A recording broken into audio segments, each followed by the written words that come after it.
Социалдык тармактарда жарыяланган кайрылууда жарандык активисттер парламент жогорку соттун судьялыгына өткөрбөй койгон талапкерлердин бири Ирина Воронцованын мөөнөтүнөн мурда кызматын тапшырып берүүгө чакырышты.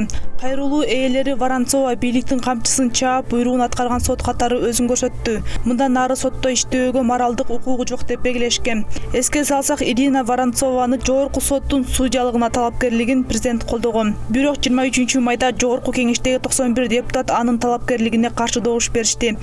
Ирина Воронцова коомчулукка мурун башкы прокурор Аида Салянованын соттук коллегияга төрагалык кылганы менен таанылган. Сот жарыяны учурунда Салянованын адвокаттары бир нече жолу ага ишенбестик көрсөтүп, бирок алардын бардык өтүнүчтөрү четке кагылган. Ошондой эле ал Бишкек шаарынын мурунку мэри Нариман Түлеевдин, Ата журт партиясынын лидери Камчыбек Ташиевдин сот иштерин кароого да катышкан. Учурда Ирина Воронцова Бишкек шаардык сотунун төрайымы.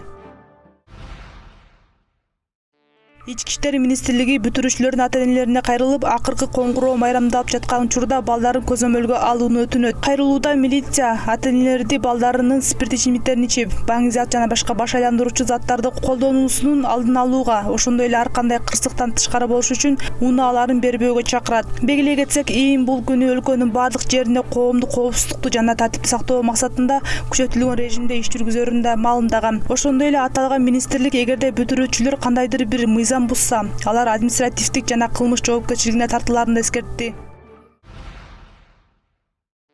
24 майга караган түнү Ысык Көл облусунун Ысык Көл районундагы Сары Камыш айылында кар жаап, тоонун этегинде кашарды кар күркүсү басып калган.